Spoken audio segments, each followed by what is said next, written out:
Jim Patton. I'm the Theme 8 chair this year for EMBC 2012.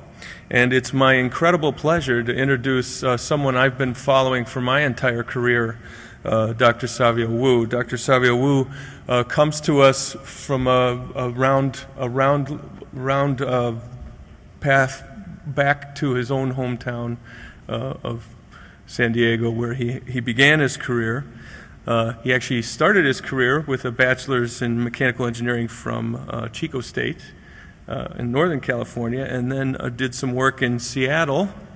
He's got his master's and his PhD. His master's was in mechanical engineering, and his PhD was one of the first programs to actually have a bioengineering degree. So we're very proud to see this happen. This was in 1971. He's been a member of the Departments of Surgery and Bioengineering at the University of California at San Diego from 1970 to 1990, where he moved and went to Pittsburgh and joined the University of Pittsburgh and has held numerous faculty positions there, including a distinguished professorship. And he's been there since 1990. He's a very prominent researcher, but also held posts in the Institute of Medicine, the National Academy of Medicine, and then the Academia Sinica in China, and also in the IOC, Olympic Academy of Sports Science, where he was a founding member. He's also received earlier today the IEEE Gold Medal for innovations in healthcare. And he's also received the Olympic Gold Medal from the IOC for his prize in sports science. Numerous offices and editorial boards. He's published over 300 papers and has also authored and co-authored book chapters, over 140 of those, one of which I keep on my desk and use daily. And also 12 other books as well. So very prolific, and we're very proud to have him. Please help me in thanking him and welcoming him to give his talk today. Dr. Savio Wu.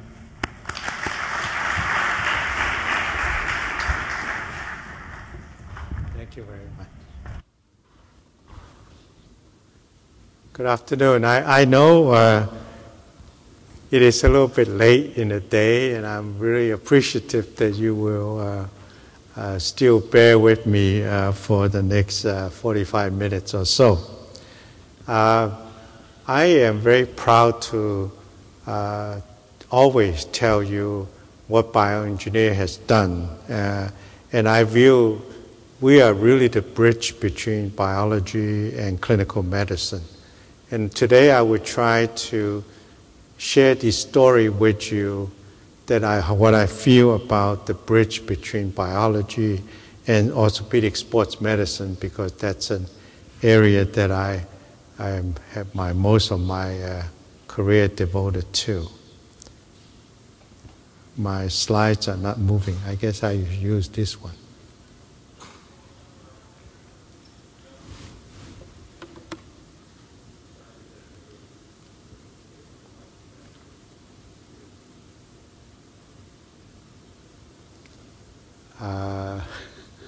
Slight technical. I was going to tell you a joke, but I can't.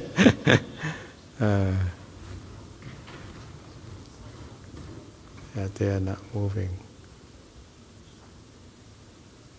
Try again.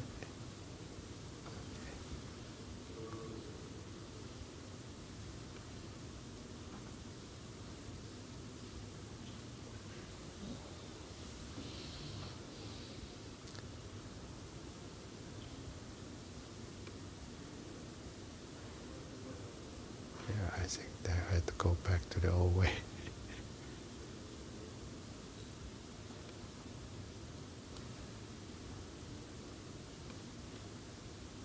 Okay, that's good. That's good. Okay, all right. Oh, it works. Well, I'm very proud of my dear friend Zipei being the president of EMBS, and He is the one that introduced me to come to this meeting and give this talk. And space beautiful Dr. Annie. We were in Boston earlier this year, and of course with Donna and a lot of very good people from the IEEE and EMBS. And of course I thank Michael Koo, the picture my wife took this morning, for program chair and get me to this beautiful spot to give a talk. My topic is I would like to tell you a little bit of history, then I will tell you how we have our, this bioengineering work change from the bench, contribute to the bedside. And to conclude, I would talk a little bit about opportunities and challenges that are upon us. The history of bioengineering is really started more than 650 years ago, 600 or so.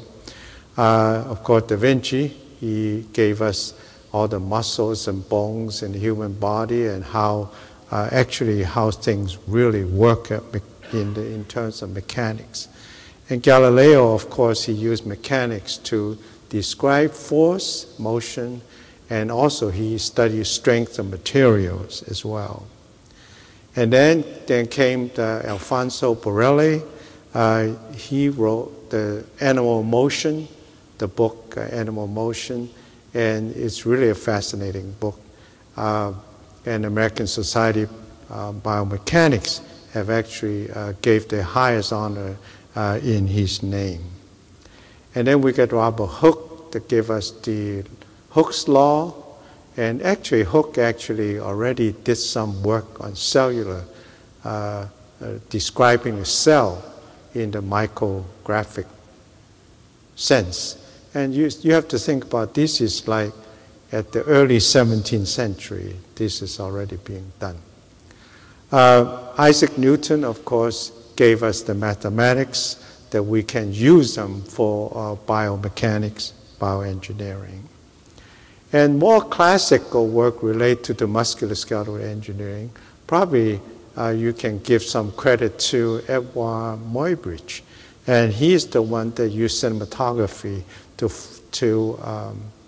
study motion of human and also animal movement. I think this is the one that he won a bet from Mr. Stanford about horse actually leave the ground when they run. And Muybridge actually is very well known in the International Society of Biomechanics community because they gave the highest honor as Muybridge Medal. Art Steinler, Vern Ehrman from UC Berkeley, they really did a lot of classical work in the musculoskeletal area. And finally, Carl Hirsch, in the early time, maybe 50, 60 years ago, he's actually an orthopedic surgeon, but he believed in the mechanics and he wanted to introduce into the field of orthopedics. And I think he really brought the idea of having surgeon and engineer work together and bring it to fruition. Of course, the bioengineering, I call the bioengineering revolution, is really in the 70s. Unfortunately for me, I just started my academic career at that time, and it was just like sometimes, even though Dr. Brody said, you make your own luck, but there is some luck involved that I happened to be at that time. And then a lot of study on ligaments and tendon, bone, articular cartilage, joint mechanics, spine biomechanics, and even impact or injury due to automobile. And functional assessment and development of new mathematical and computational methods, as well as design of implant. They all happened in that decade of the 70s. And you can see bioengineering has contributed a lot, and there are a lot of achievement in orthopedics, namely total joint replacements. This is big time now, and this morning a couple of the awardees, they have their hips replaced and knees replaced. Some even have shoulder replacement. Of course, fracture fixation is another one. We now know how to take care of fracture much better than before, and with much less infection. Spinal fixation is more recent, and I think this is, as everyone's getting a little bit older, have spinal back pain, these become important as well. Then, in terms of sports medicine, we have arthroscopy development, reconstruction ligaments, lots of fixation devices, because most of the work in ligament tendons are involved in the attachment of these soft tissues to bone. So the most common injury in sports medicine, and it's becoming even more important today because, first of all, we sit all day playing with a computer, then we have to go exercise. And that's where we injure ourselves. And of course, on the other spectrum, the high-priced athletes, you know, when the team is signing contract with an athlete for $100 million, and their injury become real problem for in a financial point of view. So knee ligament injuries are very common, especially the ACL. Everybody had heard about ACL injury. And MCL injury is also common too. Posterior cruciate, less common, but no less problem. In terms of tendons, you heard of patellar tendon injuries, jumper's knee, rotator cuff of the shoulder, and Achilles tendon of the heel. And of course, the Achilles tendon is what make the Chinese hurdler. He won in Athens, but then he had Achilles tendon problem for both Olympics in Beijing and recently in London.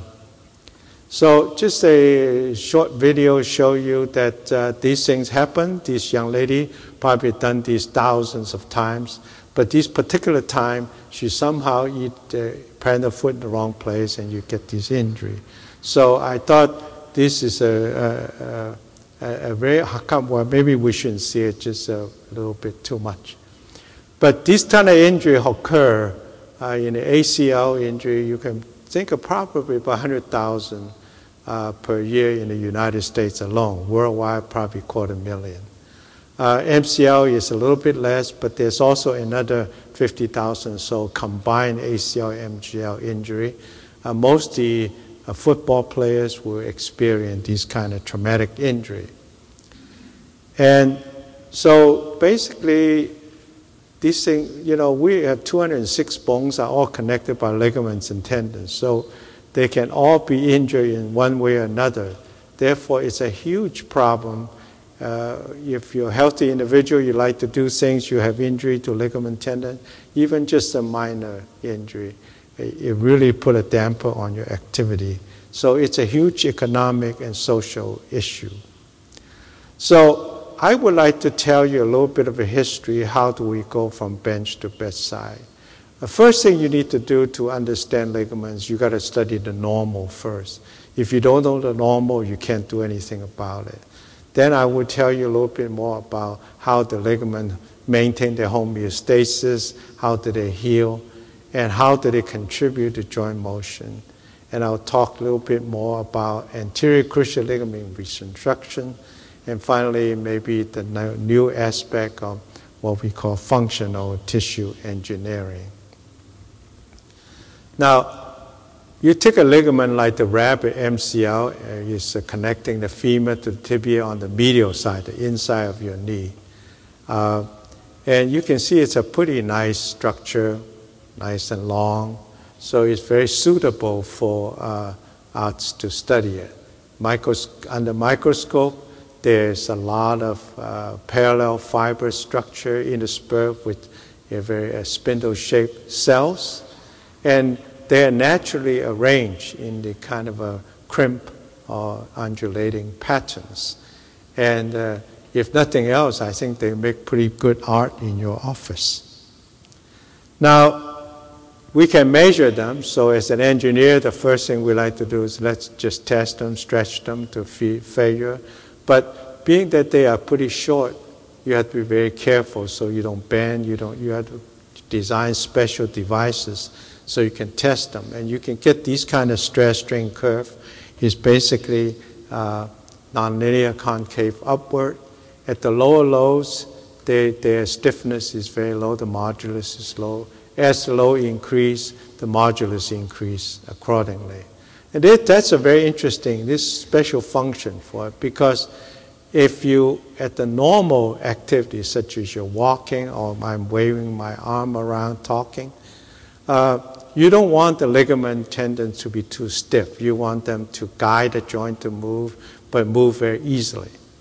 But if I step on something or I try to not carefully go down the step and not see the step, then the load on the joint gets high, and you want the ligaments to be stiff to prevent it from the joint from moving out of whack or damage the cartilage and things like that.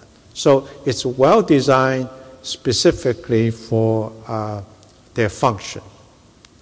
And also, when we measure a whole bunch of ligaments, such as medial collateral ligament of the knee, inferior glenohumeral ligament of the shoulder, the interosseous ligament of the forearm, you can see they have different properties.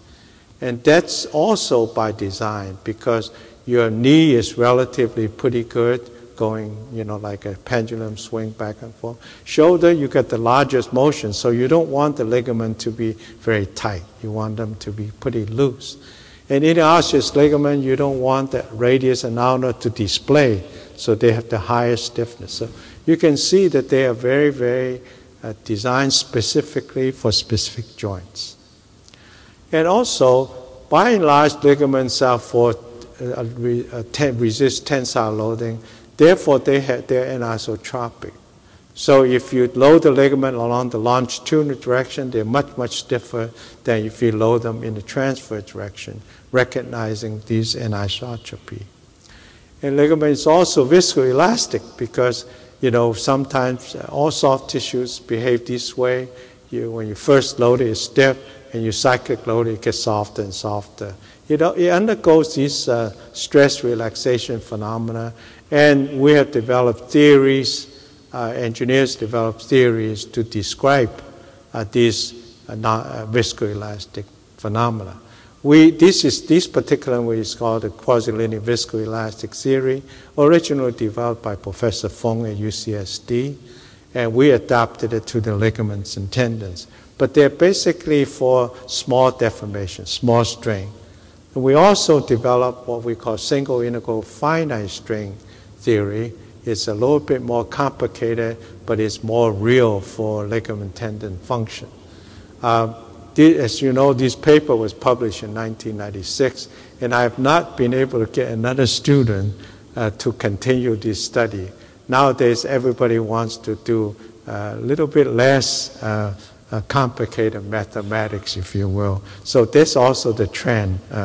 I'm still looking for a student to do that. We also look at the ligaments under homeostasis. Now, it's very interesting. If we normally activity, I classify it in the yellow zone. If you plot the tissue mass, tissue stiffness, and so on, versus the activity level, in the case that you have to immobilize due to injury, in the old days we cast people a lot. It turns out that the property and tissue mass, everything drops very quickly. It goes to the red zone.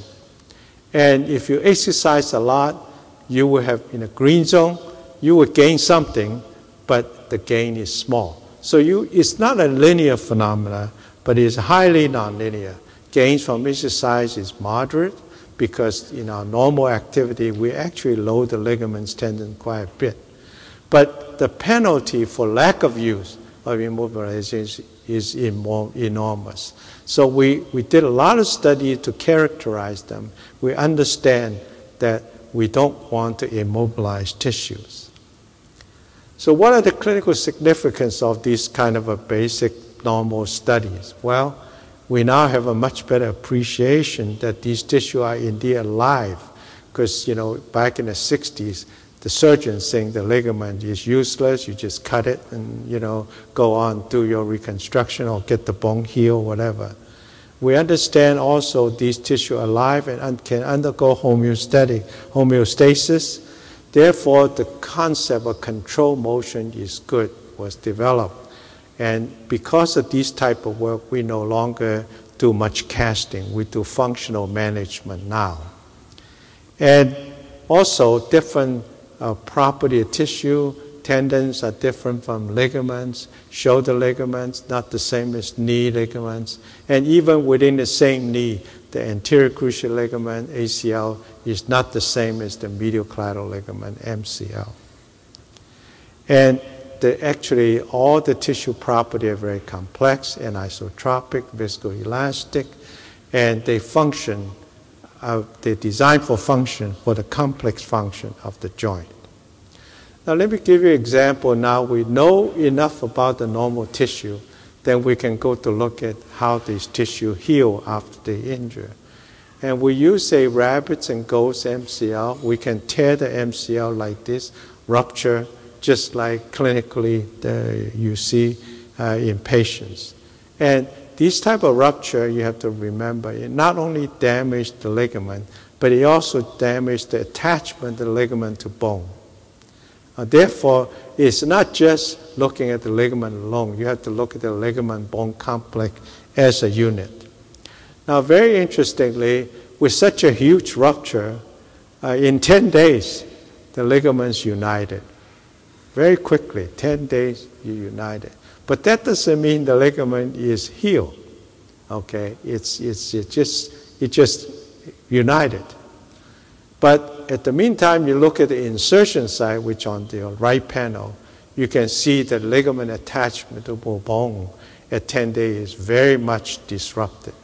Okay, so sometimes when you see, oh, the ligament is united, it doesn't mean it's functional. Okay, it's very important to recognize the fact. So the healing, inflammatory healing, unification is a matter of days. But the reparative case, it takes weeks. And if you meet any orthopedic surgeon, for some reason, they always think things in 6 weeks, 9 weeks, 12 weeks, or something like that. But it's really not quite like that. So remodeling, on the other hand, to get it to get back to a little bit like a normal situation, it will take months and sometimes years. Okay, so let's look at this MCL, the rabbit heal. At 6 weeks, you see the red line, the low elongation curve. Okay, they have recovered some stiffness, but the ultimate low is not there. At 12 weeks, the yellow line is almost functionally, it functions pretty well, but the ultimate low is about 2/3. And this go on for all the way up to 1 year. What it tells you is that the ligament substance may have recovered, but the attachment is continually very weak because it's so complex, it's very difficult for the body to repair. But still, these kind of data tell us that you can get the MCL to heal without any kind of a surgical management. And so, as a result, the clinical study has been done, and they support these findings. Prior to this, they always operated on an MCL tear. And today, in 2012, nobody operates on the MCL tear. So there's a huge paradigm shift in the management. We functionally manage MCL tear with bracing and so on. So no surgery, functional treatment. So as you can see, it's a very simple example that the engineering work had changed the clinical practice and it's benefit the patient a great deal. Now, when you injure the ACL, on the other hand, the missubstance ACL just cannot heal very well. Unlike the extra-articular ligament, the MCL, it heals well. So they have very different properties, different characteristics. So in general, we do surgical replacement with tissue grafts, okay, be it autograft, patellar tendon, or hamstring tendon, more popular recently, or sometimes using allografts from another person. And the reconstructions are very successful in terms of restoring knee stability and can let people go back to sports activities. And most of the time, we're talking about 9 months to a year for even the first-rate athletes to regain their capability to go back to sports like playing football. But most of people like us, use a 1-year effort to do that. So if you go to clinical conference and you hear the orthopedic surgeon present their work, most of them will say, I have 95% or higher successful. And some will say, my results are perfect. Okay. But if you look at the outcome studies, the little fish inside saying that my results are not so perfect. Okay. In the long term, about 20 to 25% of patients have unsatisfactory results that led even to early signs of osteoarthritis. Now, this is what is interesting. About over 3,000 papers probably published on ACL, various aspects in the last 10 years. About 3,000, a little more. 55% of the papers on surgical techniques, okay, 55%. So that works out to about 1,600 papers. So there's all kinds of technique out there to do ACL reconstruction. Only 5% is on outcome. And then, of course, 40% is on complications. So these kind of result data, if you look at these papers, you'll find that the ACL reconstruction problem is really not solved. And there's still a lot to go. It's a huge challenge in sports, orthopedic sports medicine. So what we've done in the early 1990s is to develop a robotic and universal force moment sensor testing system. And this is a system that can be operated under force control or displacement control or hybrid control combined together. The idea of using this robot is robots very faithful in reproduce three-dimensional motion in space. Now, if you have a knee joint, you have some injury, you take out some ligaments, you can really not put the Humpty Dumpty back together, except the robot can say, okay, that's how it was before it was injured. Now, what we did was we used this system. We said, okay, let's take the knee, take a cadaver knee. We want to move the knee in extension and flexion cycle with no external load, just like physicians do these flexion extension passively. But in the meantime, the robot has remembered all the positions when you go through this flexion extension cycle. And I can reproduce that by taking out all the muscles, all the material, all the ligaments, and ask the femur to move with respect to the tibia this way. This is like repeating exactly the joint, as though the joint was intact, like the left video. And if you don't believe me, I really have no thing in contact, but I can do it. So that's a beautiful thing about robot. So the positions are all remembered now. The relative position between the femur and tibia are remembered, irregardless of whether the knee is intact or with nothing in contact.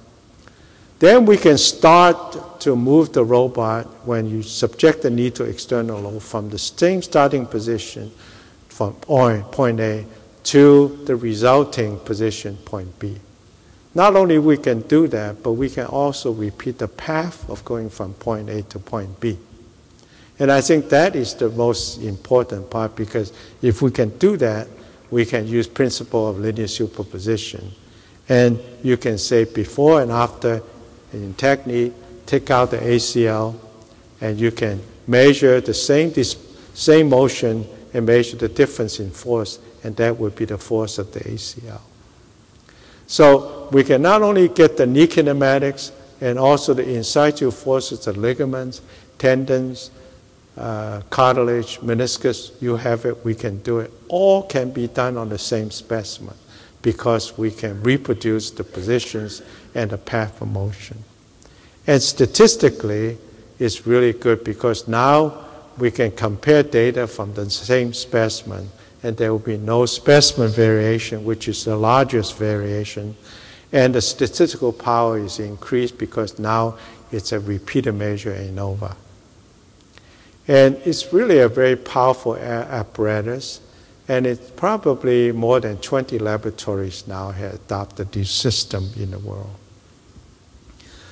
So we study a whole bunch of variables for ACL reconstruction, use a lot of cadaveric knees in this period of time, wrote a lot of papers so a lot of students can graduate, fellows, and can get famous. We look at various variables such as what kind of graft we choose, where do we put the graft, how do we orient the graft, what kind of graft tension will be the best, what kind of fixation procedure will give the best outcome, and what kind of tunnel motion of the graft in the bone tunnel, and finally the graft healing as well. All this is to help improve the outcome of ACL surgery. Now, as we were doing all this engineering work, the 1980s, what I call the biology revolution. That's where genetic engineering started. Gene therapy is big time. Human Genome Project, and molecular biology comes, and of course tissue engineering, and now stem cells and proteomics and so on. So this is since 1980s. But I do want to share a little bit of history about tissue engineering. Now, most of you probably would not know this. The term tissue engineering was coined by Professor Fong, UCSD. And we were together at the NSF Advisory Committee in 1987 in spring in Washington. And we were discussing about how we're going to, how we manipulate tissue function engineering. So Dr. Fong came up with this term. And of course, the next year we immediately, with Dr. Skalak, had a meeting in Lake Tahoe, have biology and engineers sit together in the same room for the first time. And we talk about structure and function. And I always want to remind you the word function. And we only look at tissue engineering as a biological substitute and not dealing with the implants using metallic inorganic material.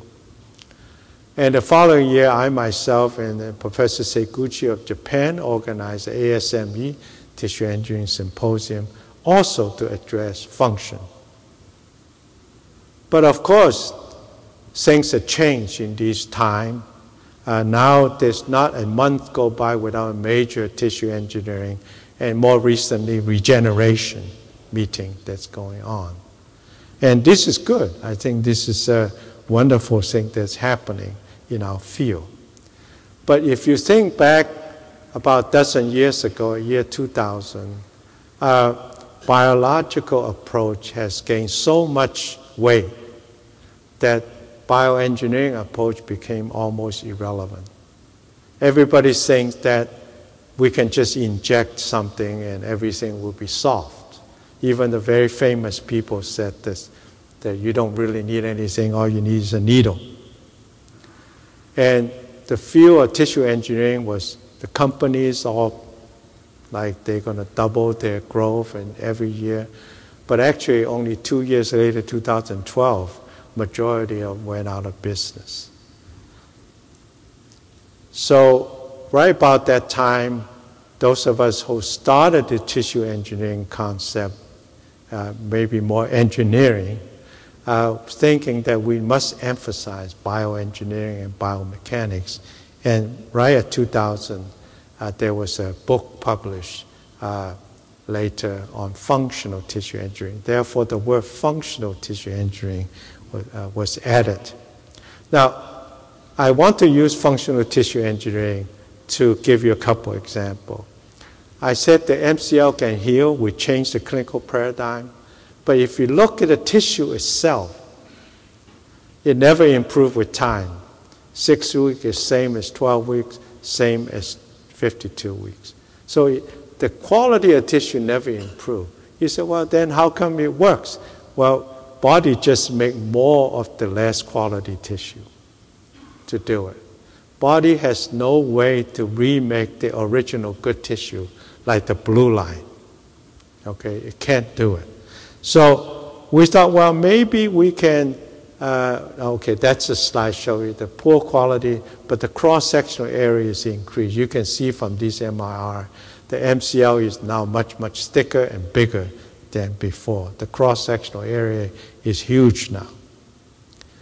So there are issues remaining. How do we manage? How can we manipulate so we can get a little bit better tissue quality with time? And we want to use functional tissue engineering this way. Now, to functional tissue engineering to us is three things.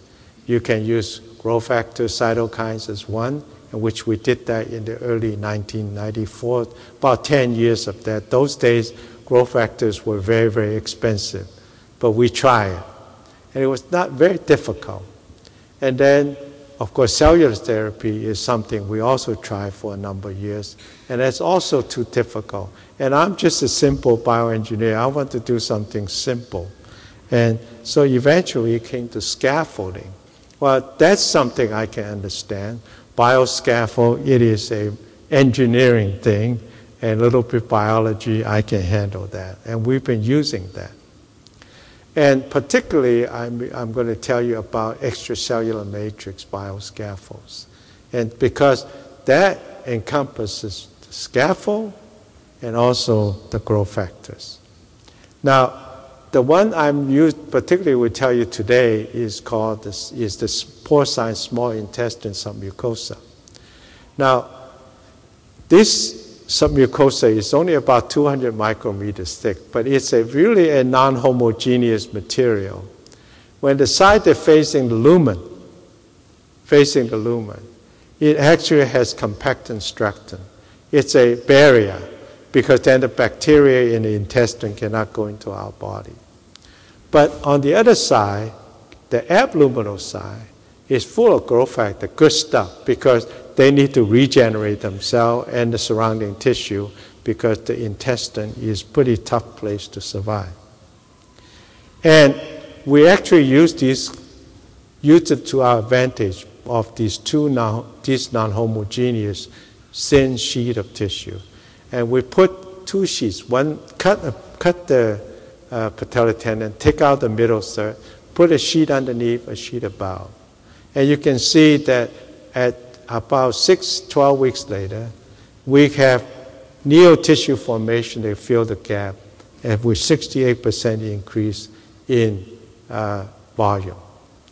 And then, of course, the whole patellar tendon have double the stiffness and strength. So the message is that we can get the tendons to grow faster with just simply two sheets. It's not a structural replacement. It's strictly using its biology.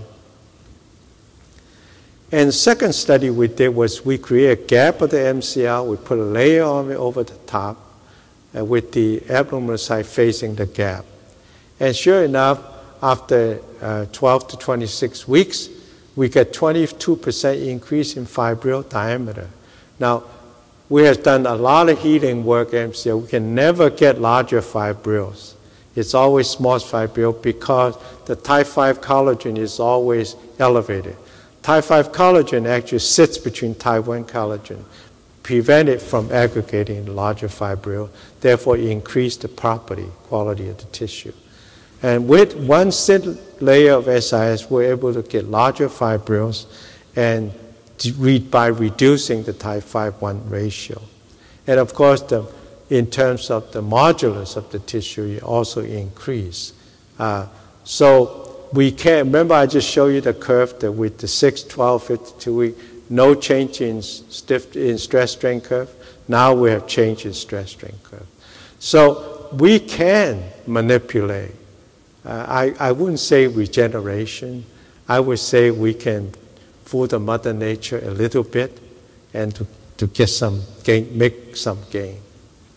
So with the success of patellar tendon and MCL, these are extra articular tissue Then we get a little more brave. Let's try ACL. Can we heal the ACL using functional tissue engineering or ECM bioscaffold in particular? And we did actually cut the ACL of the goat, and we repaired and using suture repair as a control group. For the experimental group, we delivered gel, the SIS one layer with gel foam because it's too flimsy to do with gel foam to wrap around the repair site. And then we also make some hydrogel out of SIS. We inject them into it because they can deliver factors a little bit faster.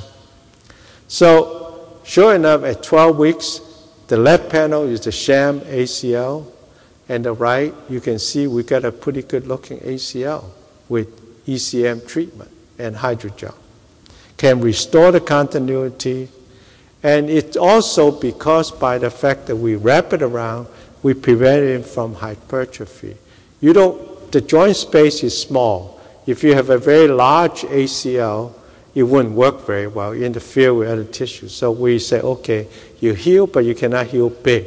You can just heal with nice cross-sectional area. And of course, at 12 weeks, we got alignment, we got cells in the right place. Of course, the collagen is not as thin as it could be. It takes 26 weeks to get there. But the exciting thing is we just have a synovium. The synovium is important because it covers the ligament and prevents the synovial fluid from attacking the newly healed tissue. So give it a chance to go on to remodel. And in terms of mechanical testing, it's about a half of the normal ACL, but it's 2.2 times better than suture repair alone. And it's about 2.5 times in terms of ultimate low. And what we got is pretty close to ACL reconstruction, comparatively. Exciting that we can just use very simple functional tissue engineering approach to heal a ligament that normally does not like to heal. So with the combination of scaffold and hydrogel, they work in synergy. They accelerate the healing, limit excessive growth. They have to give us better structural properties, better collagen alignment, and a synovium. And with that, I think we can go on with some more study on tissue remodeling, get a functional ACL. So ongoing in the laboratory, we are doing longer term studies, of course. We want to look at the mechanism a little bit, how does the SIS hydrogel, SIS increase cellular activity. We have done some cultural experiments. And we also look at SIS is from pig, is a xenograft. So now we have actually a genetic knockout, alpha-gal knockout pig that's available now for people developed for transplant. Because alpha-gal glycositis is actually the biggest problem called immunorejection, and we're looking into that.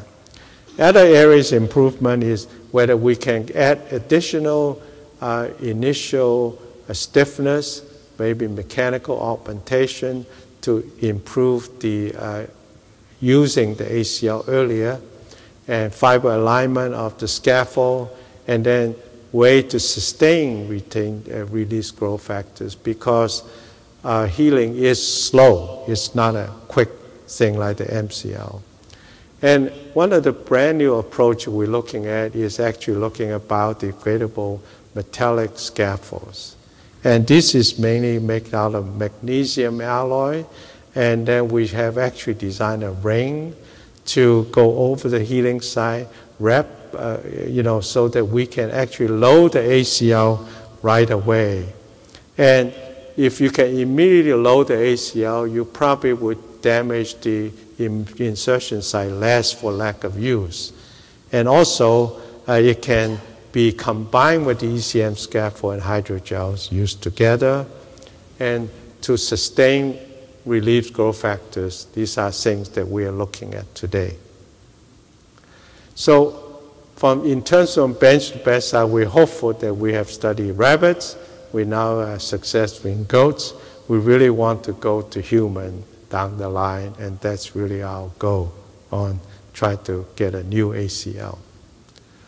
So I hope I gave you a little flavor about what do we do that actually have clinical relevance. So we have been doing this type of translational work maybe for the last 40 years in this field, and it helped a lot of people. But there are really a lot of opportunity challenges in front of us in this, using this engineering approach to solve clinical problems. And you can think about in every level, from molecules all the way to the body, 10 to the 8th range, they all need engineering. So it's really, really exciting to think about that. Now, not too distant futures or almost in the immediate future, you can see that there will be intelligent diagnostics. We're talking about putting a chip in the body, so your daily function, activity, disease can be monitored at the hospital or doctor's office. So if you happen to go out and drink too much, the doctor will call you tomorrow morning to, hey, you got to turn up that medicine a little bit. Also, distance surgery is another thing. Everybody wants the best surgeon to operate on you. Maybe this is also a possibility very soon. Power imaging, IEEE, probably the biggest contributor to this. You can think about going to a doctor's office. You have your walk through the door, you already have an MRI of your whole body. And then you maybe a 6 foot or 7 foot hologram, and the doctor can look at the hologram with you together, diagnostic ailment, take out your knee and take a look, say this is what I want to do with your injury, and design specific treatment that are patient specific.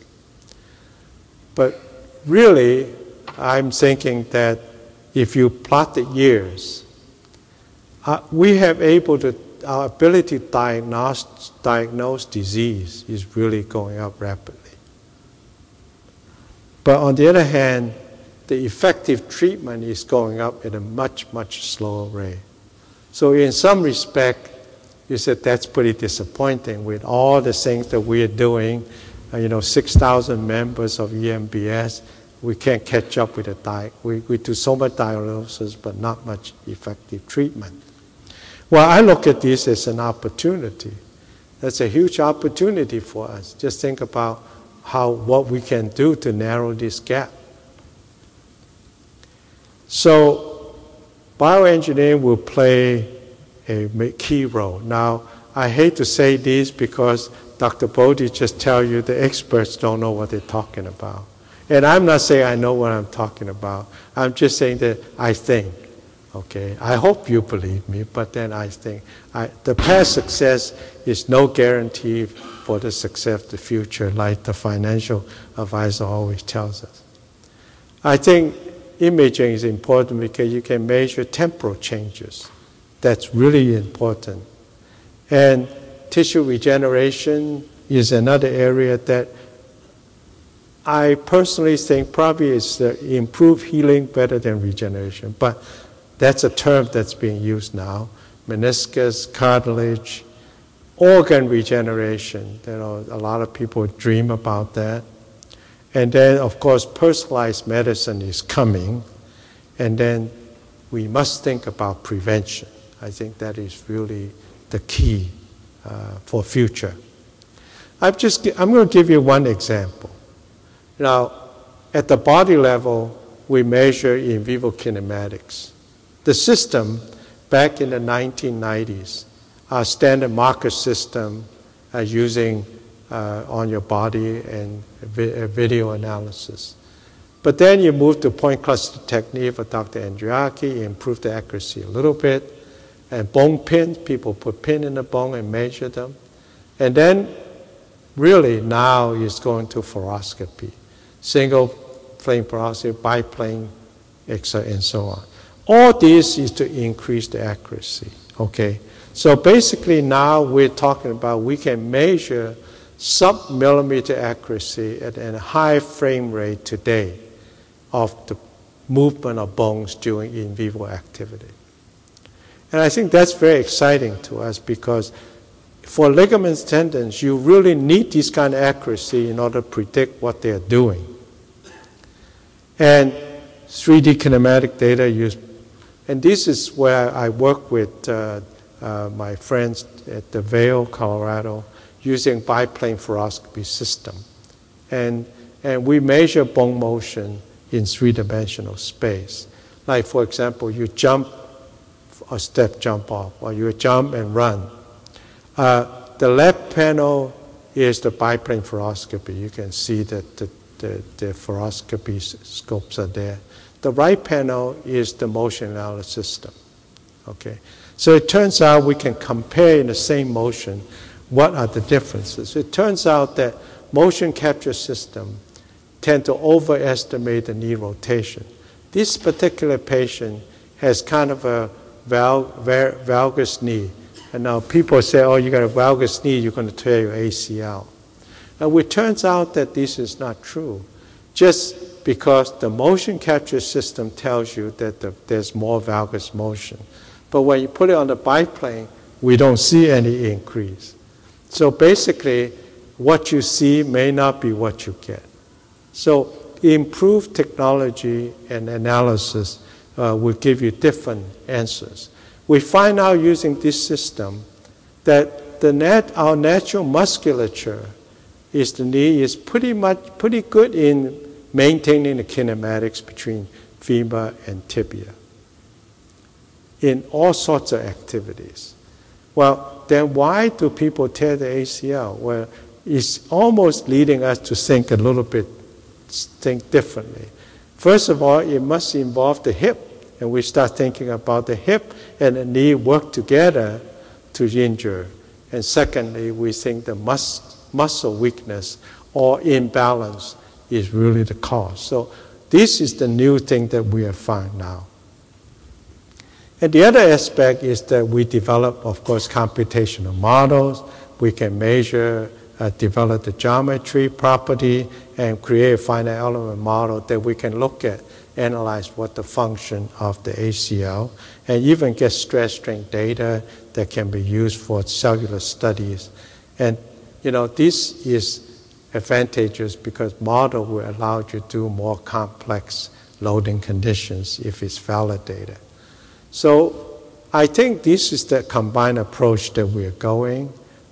We need to measure in vivo kinematics, repeat them on the robot, and determine what the ACL is doing. On the other hand, we make models and using same loading condition kinematics, determine what the ACL is doing. We check, we validate. If they're not, we change things, validate, and then we can use this model for a lot of things. Database, we can look at progress, ACL healing, evaluating rehabilitation, injury prevention, all that, all to improve patient outcome. And of course, we can't get it all in one shot. We'll go loop around, and eventually get better. But the challenges are many because the process is not so simple. Of course, you can always read the magazine. This person can cure everything. You can cure arthritis and prostate cancer together for $21.99. That's something really put us out of business. But I think this way. There are a few raw materials, and we make them into a great product like a Lamborghini. It's probably 100 years of history for us to get to this point, okay? 100 years. Now, if we know it takes so much materials, engineering, manufacturing, design, test, everything to get to where we are. But if you have knowledge of one molecule, molecular biology, to clinical application, I think it's much more complicated process. I would say many more fold in terms of level of difficulty.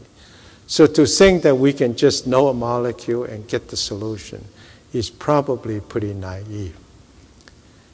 So I think it doesn't matter how you accelerate it, some things just can't move too fast. Okay, we got to be realistic here. So, of course, I go back to Confucius over 2,500 years ago, say this. To know what you know, to know what you don't know, then you're a person with knowledge. That's almost the same as what Dr. Brody said this morning. So Confucius, if he were to be alive today, he would probably tell you these words of advice.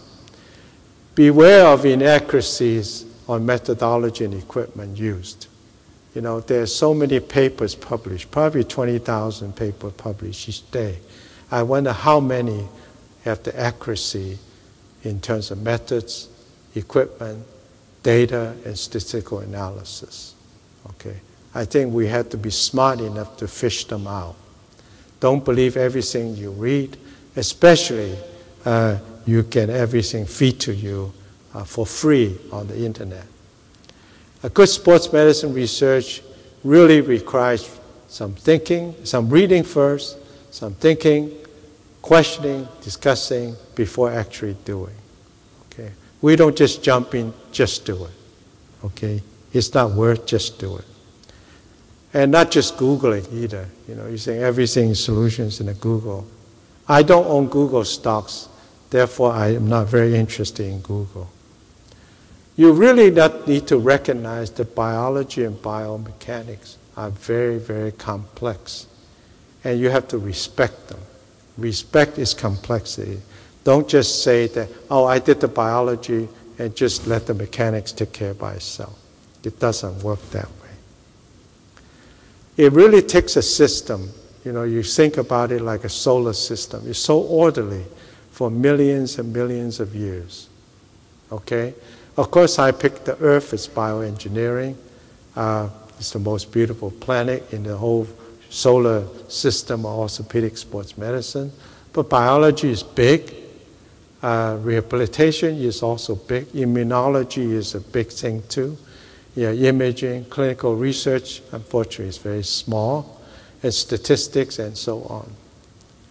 So all these plus more are involved in this system. So the question if you're looking at this system, you may ask me is, well, Dr. Wu, what happened to Pluto?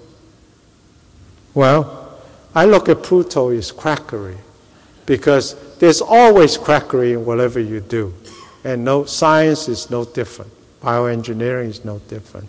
So we want to take that quackery out of our solar system. Okay, we don't include quackery. Watch out for them. So with that, I want to conclude my talk. And there's a whole bunch of students that worked with me in the last 40-somewhat years, and fellows and colleagues.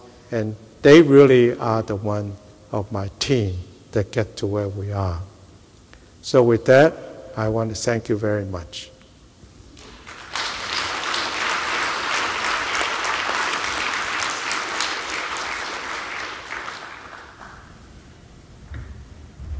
Time for a few questions.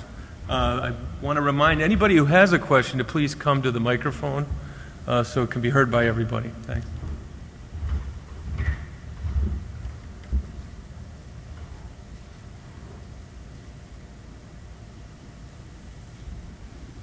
I think probably it's Miller time. So, well, anyway, thank you so much, and I hope to see you at the reception.